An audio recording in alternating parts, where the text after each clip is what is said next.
এই দেখুন আপনার বউ, যার নামে কেস করেছিল রাজু দাস চা কফি।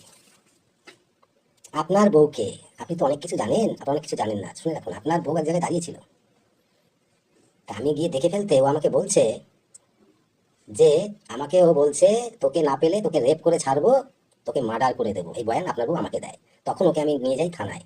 থানায় যখন গিয়ে ওর নামে কেস করা হয়, তখন পুলিশ যখন তদন্ত করে, তদন্ত করার পরবর্তীতে আপনার বউকে আমার সামনে পুলিশ অফিসার বলছে আপনার সঙ্গে তো সবকিছু হয়ে গেছে।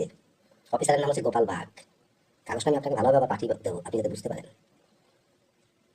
তখন আপনার বউ বলছে, না স্যার, ওর বাড়িতে যখন ভাড়া থাকতাম, আমার ঘরে যখন কেউ থাকতো না, ওই আমার সঙ্গে জোর করে নোংরামি করে গেছে দিনের পর দিন, বছরের পর বছর। এখন যেই দেখলো ওকে এতই ভালোবাসে আপনার বউ, যে দেখলো ওর তো জেল হয়ে যেতে পারে, অর্থাৎ ওর কেসটা অবজেকশন করতে হয়, ও আমাকে ছেড়ে ওর সঙ্গে আবার লাইন বেঁধে এখান থেকে চলে গেল। আবার আপনার ওখানে গিয়ে ওর সঙ্গে শুরু করে দিল। দীর্ঘ 6 মাস ধরে ওর সঙ্গে নোংরামি চলছে। আপনার শালি বাড়ি এখানে ওখানে, বড় মার এখানে ওকে এসে ডেকে নিচ্ছে। কত প্রেম!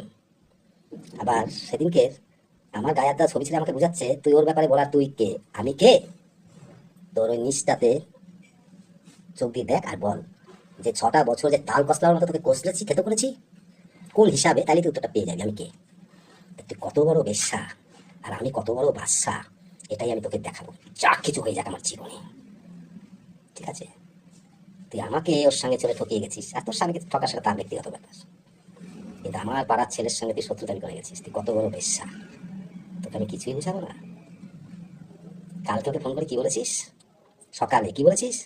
যে আমি বাড়াবাড়ি করছি ব্যাপারটা নিয়ে, যদি সেরকম হয়, আমার নাতনি, ছেলে, মেয়ে, স্বামী কাউকে চিনি না, আমি খালি তোমাকে চিনি, প্রয়োজন পড়লে আমি আবার তোমার সঙ্গে কি ঘর বাঁধবো? আরে বেশ্যা বেশ্যা!